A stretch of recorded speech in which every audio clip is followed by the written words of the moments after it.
สบายดีอาจารย์พวกน้องนักศึกษาสาขาการบัญชีปี 2 สมาชิกในกลุ่มมีทั้งหมด 6 คน 1. นางไข่มุกดาเพชรชมพู 2. นางจอมมณีสุขภูวงศ์ 3. นางดาวมณีคำภาวิสัย 4. นางจินนภาดาราอ้วน 5. นางแอนดี้ณภศร 6. เท่าทิศพระจันทร์นันทราชบทรายงานวิชาบริหารความเสี่ยงสอนโดยอาจารย์บุญประสงค์ไสยพรบทที่ 3 บริหารความเสี่ยงทางด้านอัตราดอกเบี้ยสังรวมความเสี่ยงทางด้านอัตราดอกเบี้ยเป็นความเสี่ยงที่รายได้หรือเงินทุนได้รับผลกระทบในทางลบจากการเปลี่ยนแปลงอัตราดอกเบี้ยของรายการทรัพย์สินหนี้สินและรายการนอกใบสรุปทรัพย์สมบัติทั้งหมดที่มีความอ่อนไหวต่ออัตราดอกเบี้ยซึ่งอาจส่งผลกระทบต่อรายได้ดอกเบี้ยสุทธิมูลค่าตลาดของรายการเพื่อการค้า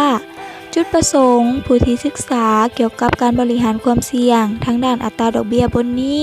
จะได้รู้เกี่ยวกับ 1. รูปแบบการคำนวณความเสี่ยงอัตราดอกเบี้ยเมื่อฮอดกำหนดเวลา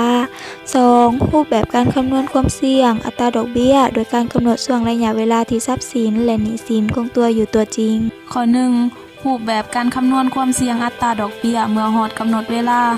โดยรวมแล้วมูลค่าของบรรดารายการในใบสรุปทรัพย์สมบัติของธนาคารแมนมูลค่าจดบัญชีมูลค่าจดบัญชีแมนมูลค่าประวัติศาสตร์มูลค่าเดิมของทรัพย์สินและทั้งเป็นมูลค่าตลาดของทรัพย์สินในเวลาซื้อขายและให้กู้ยืมจากบทโจทย์ธนาคารแห่งหนึ่งถือพันธบัตรใบหนึ่งไว้ซึ่งมีกำหนดเวลา1 ปีและอัตราดอกเบี้ยเท่ากับ 10% ต่อปีมูลค่าของพันธบัตรที่ต้องชำระซาซางเมื่อฮอดกำหนดเวลาเท่ากับ 200,000 กีบและระดับอัตราดอกเบี้ยที่ถึงกำหนดปีปัจจุบันของตลาดเท่ากับ 10% ต่อปีตั้งเครื่องหมายใส่ราคาของพันธบัตรแม่น P และใส่สูตรคิดรายดังนี้สูตรคิดรายราคาของพันธบัตรสำหรับบ่เกิน1 ปีแม่นเท่ากับจำนวนเงินตัวจริงที่เขียนในพันธบัตรแต่เบื้องต้นบวกให้กับมูลค่าดอกเบี้ยที่ได้รับหารให้กับ1บวกให้ R ดอกเบี้ยกำหนดปัจจุบันของตลาดเมื่อเฮาแทนใส่สูตรแม่นจะได้ราคาของพันธบัตรเท่ากับ 200,000 ของเงินที่กำหนดในเบื้องต้นตัวนี้เนาะบวกให้กับ 10% ของ 200,000 ส่วนให้1บวกให้กับ 10% ของอัตราดอกเบี้ยมูลค่าปัจจุบันของตลาดตัวนี้จะได้ 200,000 บวกให้กับ 20,000 หารให้กับ 1.1 จะเท่ากับ 200,000 จากบทโจทย์ 2 พันธบัตร1ใบมีมูลค่าเท่ากับ 100,000 กีบมีกำหนด2 ปีด้วยอัตราดอกเบี้ย 10% ต่อปีถ้าอัตราดอกเบี้ยในท้องตลาดมีการเน่งติ้งจาก 10% ต่อปีขึ้นเป็น 11% ต่อปีก่อนอัตราดอกเบี้ยเพิ่มขึ้นราคาซื้อขายพันธบัตรดังกล่าวจะเท่ากับสูตรคิดรายมูลค่าปัจจุบัน P ระยะเวลาเกิน1 ปีมีลักษณะดังนี้ P แม่นราคาปัจจุบันของพันธบัตรเท่ากับ C มูลค่าดอกเบี้ยที่ได้รับหารให้1บวกให้ R อัตราดอกเบี้ยปัจจุบันในท้องตลาดบวก C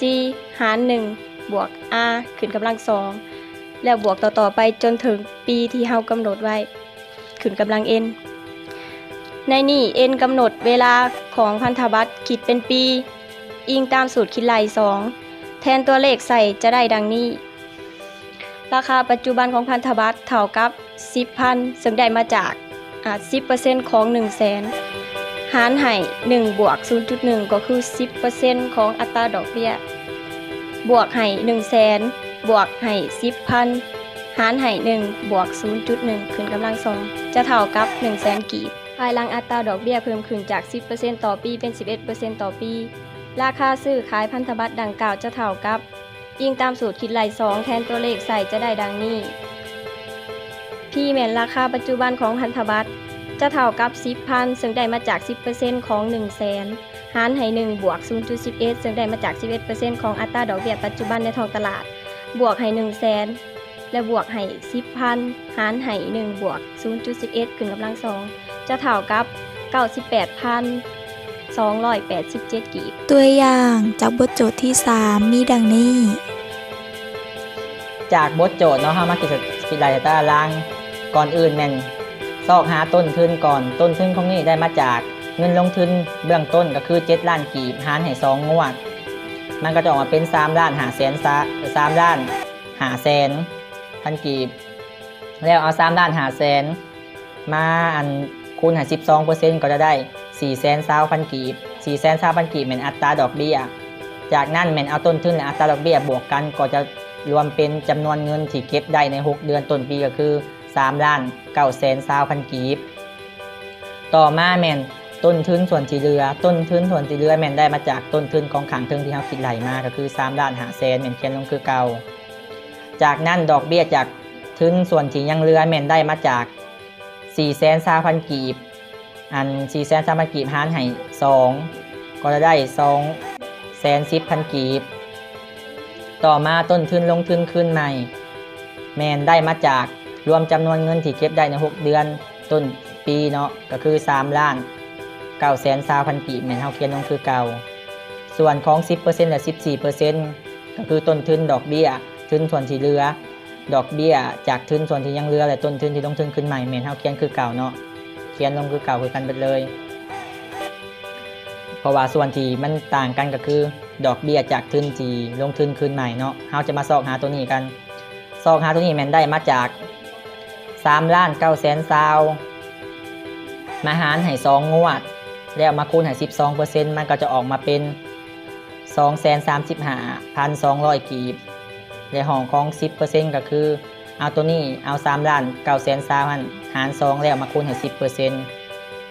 14% ก็คือการแม่นหารแล้วต้องเอามาคูณให้ 14% มันก็จะออกเป็นจำนวนเงินตัวนี้จากนั้นแม่นเอาทั้งต้นทุนส่วนที่เหลือดอกเบี้ยจากทุนส่วนที่ยังเหลือต้นทุนลงทุนขึ้นใหม่ดอกเบี้ยจากทุนที่ลงทุนขึ้นใหม่มาบวกกัน4 อันนี้มาบวกกันมันจะรวมเป็นจำนวนเงินที่เก็บได้ในท้ายเดือนก็คือ7 ล้าน865,200ส่วนตัวนี้ก็คือการเนาะบวกกันมันก็ออกมาเป็นจำนวนเงินในท้ายปีของ6 เดือนเนาะต่อมาเราจะมาซอกหาจำนวนเงินผิดเดี่ยงระหว่างทางเงินปล่อยกู้เทียบใส่เงินกู้มาก็คือเอาจำนวนเงินที่เก็บได้ในท้ายปีนั่นคือ6 เดือนก็คือ7 ล้าน865,200นั่นเนาะมาลบให้7 ล้าน840พันกีบ7 ล้าน840พันกีบได้มาจากเงินลงทุนของ6 เดือนของต้นปีนั่นก็คือ3 ล้าน9 แสน20แล้วก็ต้นทุนก็คือ3 ล้าน5 แสนดอกเบี้ย4 แสน20บวกกันมันก็จะออกมาเป็น7 ล้าน8 แสน40ถ้าเอามาลบกันก็จะออกมาเป็น25,200แล้วก็ตัวนี้ก็คือการแม่นเอาจำนวนเงินของ7 ล้าน8 แสน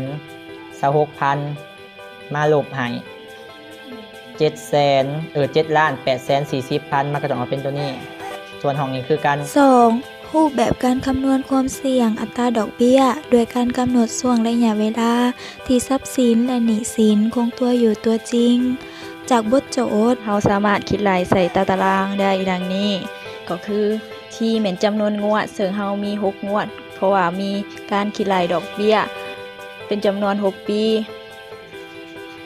CF แม่นกระแสเงินสดซึ่งปีที่1เราได้จากเงิน1 ล้านกีบคูณกับอัตราดอกเบี้ย 10% ซึ่งเราเฮ็ดคือการหอดปีที่5ส่วนปีที่6แม่นเอาจำนวนอัตราดอกเบี้ยมาบวกกับเงินต้นทุนซึ่งได้1 ล้าน1 แสนกีบ DF แม่นปัจจัยดัชนีส่วนลดซึ่งเราสามารถคิดไล่ DF ได้โดยสูตร1ส่วนหาร1บวก R กำลังชี้ซึ่งเราแทนเข้าสูตรก็จะได้ตัวเลขจำนวนนี้เลยเนาะซึ่งเฮ็ดคือการเบิด6 ปีเลยต่อมาแม่นเฮาคิดไล่มูลค่าปัจจุบันสุทธิกับหรือ PB ซึ่งเฮาเอา CF มาคูณ DF ก็จะได้ตัวเลขจำนวนนี้และสุดท้ายเฮาก็เอาตัวเลขต่างๆใน6 ปีนี้มาบวกกันและตัวเลขที่ออกมาก็ต้องมีค่าเทียบเท่า1 ล้านหรือว่าเท่ากับ1 ล้านต่อมาแม่น PV ที่คูณที่ซึ่งเฮาสามารถนำตัวเลขของนี้มาคูณให้กับจำนวนงวดเนาะ หรือว่าอันจำนวนงวดในแต่ละปี เอา9,900มาคูณให้1ซึ่งเฮาเฮ็ดแนวนี้คือการไปฮอดปีที่6และสุดท้ายเฮาก็เอาจำนวนต่างๆมาบวกกันจนออก4,790,260 ในการนำเสนอบทรายงานวิชาบริหารความเสี่ยง ก็ได้หมดเพียงเท่านี้ ขอขอบใจ